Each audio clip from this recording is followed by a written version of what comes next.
For millennia, the greatest empires in the world made the exact same fatal mistake. They marched onto the Iranian plateau with swords drawn, absolutely certain they could wipe this civilization off the face of the earth forever. The Macedonian phalanxes of Alexander the Great invaded here. Ruthless Roman legions marched here. Arab armies swept in under the banners of a new religion, and the ferocious Mongol hordes of Genghis Khan tore through, leaving behind nothing but towers of skulls. Any other nation would have vanished permanently after suffering such a catastrophic number of blows. They would have dissolved into the genetic and cultural melting pot of history, just as it happened with the Babylonians, the Hittites, or the Assyrians. But with Iran, something entirely inexplicable took place. Time and time again, despite losing on the battlefield, losing their capitals, and enduring occupation, the Iranians did something no one else in the world could do. They absorbed their conquerors. Just a few decades would pass, and the brutal invaders would begin speaking the Persian language, building Persian architecture, adopting their state bureaucracy, and even wearing their clothes. Again and again, the East essentially digested the West and the nomads. How has Iran managed, from antiquity right up to the present day, to force every major world power to reckon with it? How did they preserve their identity? And how did it happen that Great Persia, a country with a 5,000-year history, voluntarily abandoned its legendary name, forcing the entire world to call it Iran? This is the story of how a single nation invented the concept of time we live in today, turned geopolitics into a holy war between light and dark, and learned how to lose battles in order to ultimately win eternity. To understand the depth of this civilization, we need to rewind time far back. Traditionally, the Western world considers Mesopotamia, meaning Sumer and Babylon, or ancient Egypt, to be the cradle of civilization. In this worldview, Iran is often sidelined, and that is a massive historical injustice. Evolution took its natural course here. 50,000 years ago, Neanderthals dominated these lands, only to be replaced by Cro-Magnons 36,000 years ago. But the real revolution began later. Archaeologists have discovered urban-type settlements on Iranian territory, like the Jiroft culture and the Sialk ziggurat, dating back 6,000 to 7,000 years. Ceramic vessels from the 4th millennium before Christ irrefutably prove one of the oldest civilizations on the planet evolved right here, standing shoulder to shoulder with Mesopotamia and China. The first major geopolitical player in these lands was Elam, a state in the southwest of modern Iran with its capital in the city of Susa.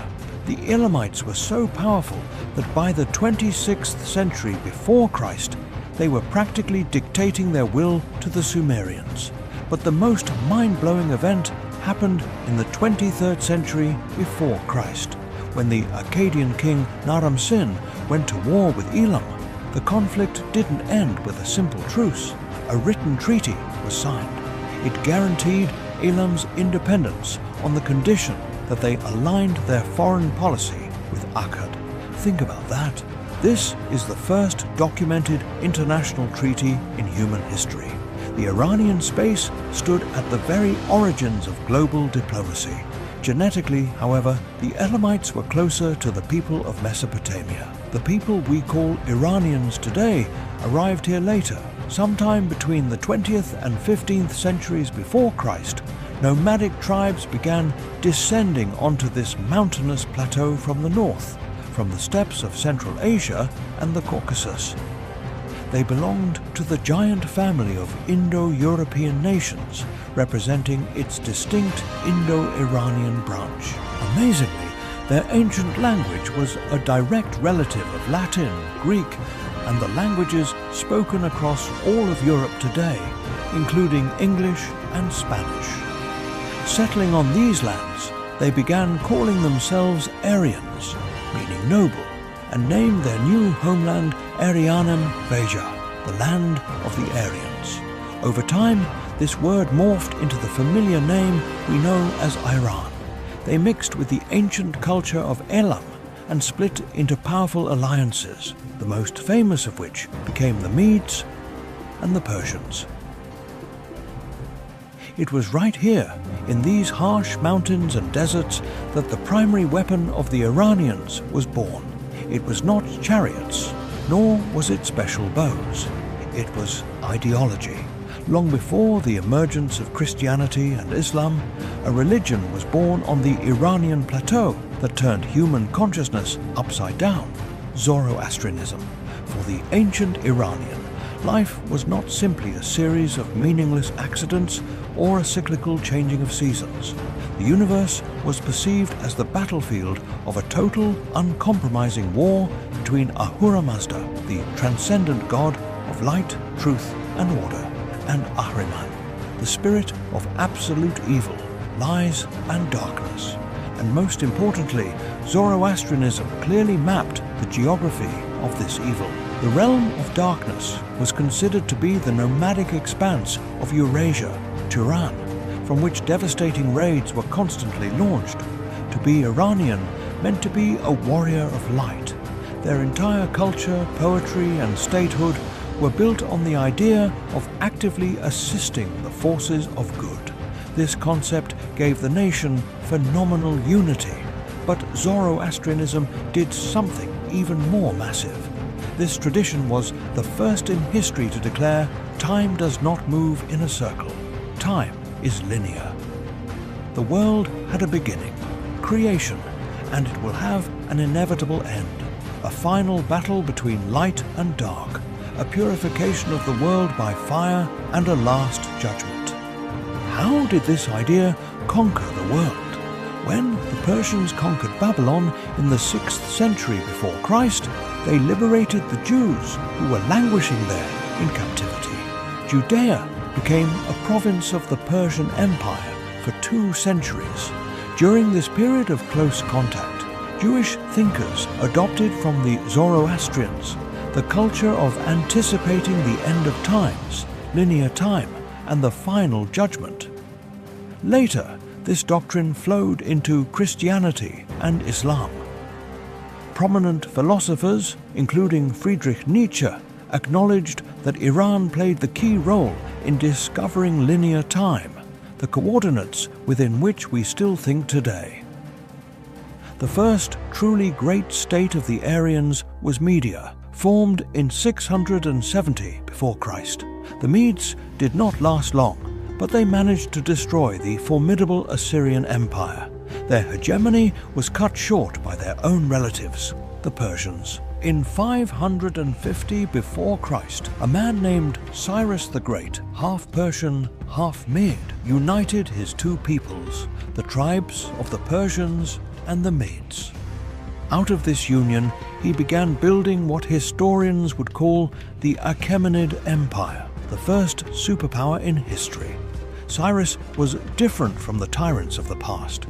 When conquering Lydia, the Greek city-states of Asia Minor, or Babylon, he did not destroy their temples, nor did he enslave their populations.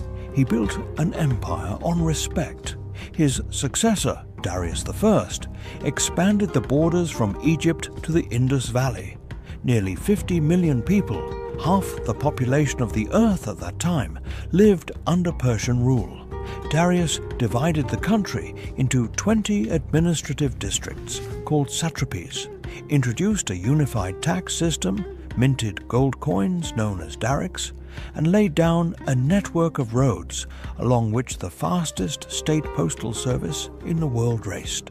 But history does not forgive weakness. In an attempt to secure the empire from the nomadic darkness, Cyrus the Great ventured into Central Asia to wage war against the Massagete tribe, and there the greatest emperor met his end. The battle was so brutal that the Persian army was annihilated. According to Herodotus, the leader of the Massagete, Queen Tomyris, seeking revenge for the death of her son, ordered her men to find the body of Cyrus.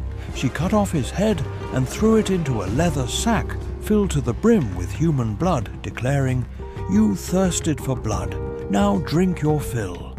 Despite this tragedy, the empire lived on.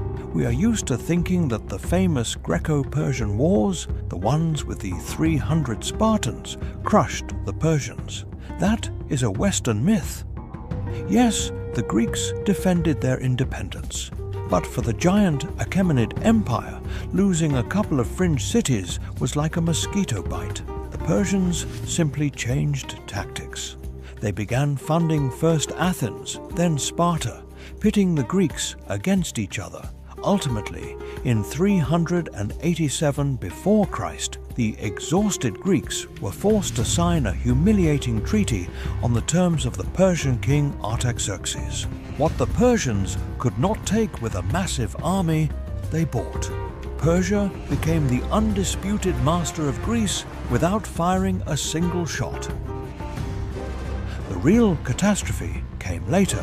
The Achaemenid Empire grew to such massive proportions that a weak central government could no longer control dozens of different nations.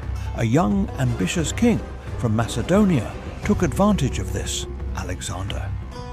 In 330 before Christ, Macedonian phalanxes ruthlessly crushed the Persian army. Alexander burned the magnificent Persepolis. It seemed the 1,000-year history of Iran was finished. From the ruins of the Achaemenids arose the Hellenistic Seleucid state ruled by Greeks. And that is exactly when the Iranian survival mechanism kicked in. Eastern culture began to methodically devour its Western conquerors. Alexander himself started wearing Persian clothes and adopted Persian court etiquette. The policy of Hellenization choked on the thick ancient Iranian worldview. In the 3rd century before Christ, the Parthians, an Indo-Iranian tribe, kicked the Greeks out and created the Parthian Empire. The Parthian ruler Mithridates I proclaimed himself King of Kings and the successor to the Achaemenids. For 5 centuries, the Parthians, relying on highly mobile cavalry and the famous Parthian shot, successfully stood their ground against the Roman Empire itself, dealing crushing defeats to the legions in the Middle East. Then, in the year 224, a new golden age arrived. The Sassanid dynasty took power, hailing from the Pars region, the homeland of the first Persians. They created a fiercely centralized state where Zoroastrianism became the official state doctrine. Society was divided into strict castes: priests, warriors, bureaucrats, and commoners, establishing an ideal meritocracy.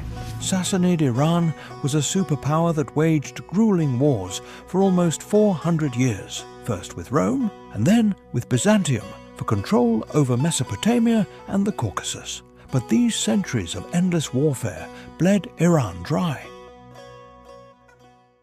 By the mid-7th century, the Sassanid Empire was a bleeding giant, a new, unprecedented force emerging from the deserts of the Arabian Peninsula capitalized on this, the Arab Caliphate. In 651, the Persian capital fell, and the last Shah of the Sassanid dynasty was treacherously murdered.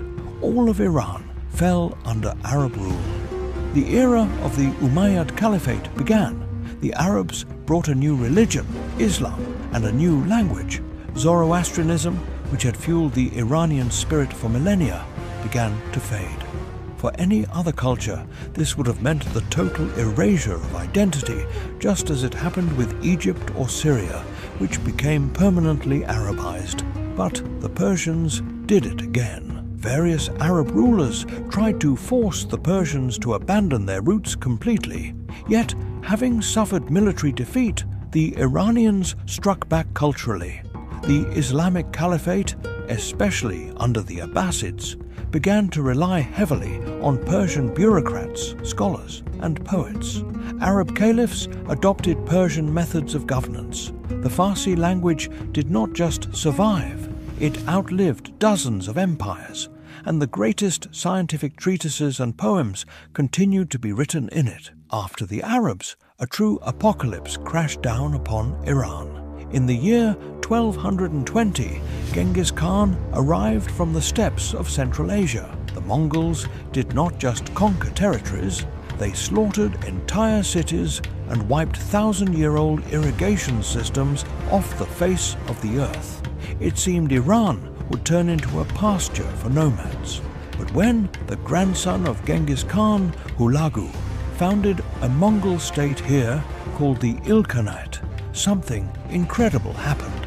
The harsh conquerors, used to living in yurts, suddenly embraced Islam. They made the Persian language the language of the state. They began building grandiose Persian mosques with blue domes, funding local scholars and poets. At the end of the 14th century, history repeated itself.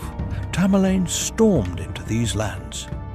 He erected pyramids out of severed human heads, yet at the same time he stood in awe of Persian culture. He took the best Iranian artisans back to his capital, and his descendants, the Timurids, sparked a true Persian Renaissance, turning their courts into centers of exquisite miniatures and poetry. For almost 300 years, Iran was a boiling cauldron where political power belonged to fearsome Mongols and Turks. But upon taking the Iranian throne, within a couple of generations, they irrevocably became Persians. The Iranian cultural code completely reprogrammed its invaders. And then, out of this 300-year cauldron of tribes and dynasties, a man named Shah Ismail emerged in 1501. He reunited the country and founded the Safavid state.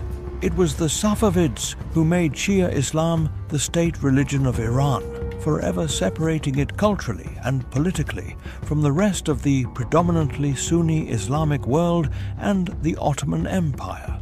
Iran once again forged its rigid, unique identity.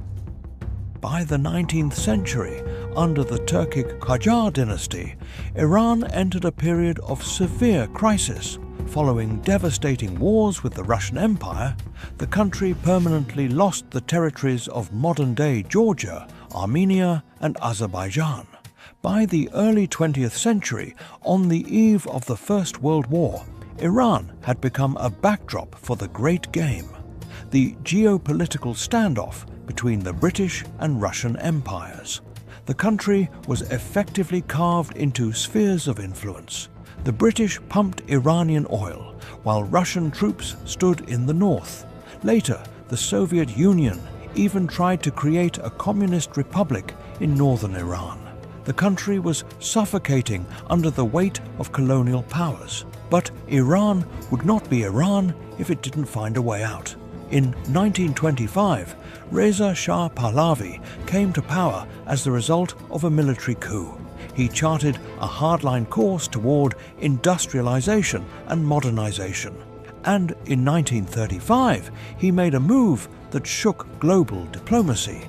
For centuries, the entire Western world had called this country Persia. This word, derived from the Greek name for the Pars region, was associated in Europe with fairy tales, carpets, backwardness, and exoticism. Reza Shah declared, "Enough." He sent an official directive to all embassies. From now on, the country must be called by its true ancient name, the very one they had called themselves for millennia: Iran, the land of the Aryans. This was not just a linguistic whim, it was a statement. We are not an exotic colony. We are a modern, powerful nation with ancient roots, and you will reckon with us. The history of Iran is always a history of radical pivots. In the 20th century, the country found itself on the global chessboard, caught between the interests of superpowers. Decades of political turbulence and foreign interference ultimately led to the country exploding in the Islamic Revolution of 1979. The monarchy fell. Iran became a theocratic republic, and relations with the West were severed. And today we witness a stunning historical paradox. In the mind of modern man, two completely different states exist simultaneously. The word Iran triggers in most people images of geopolitical tension, harsh sanctions, conflicts, and grim news reports. Meanwhile, the word Persia, ironically, has not disappeared at all. It has acquired a romantic, almost mythical aura.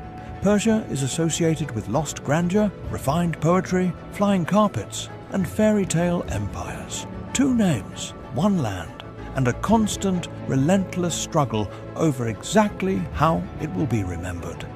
Over its 5,000-year history, this culture developed the ultimate mechanism for survival. When clashing with Macedonians, Arabs, or Mongols, they did not disappear. They absorbed their conquerors, reshaping them to fit their own mold. They stood at the origins of civilization and invented the time in which we live. But perhaps their greatest battle is taking place right now, because sometimes hidden behind the simple name of a country is a quiet, invisible war. A war between who we were in the past, who we are today, and how the world wants to see us.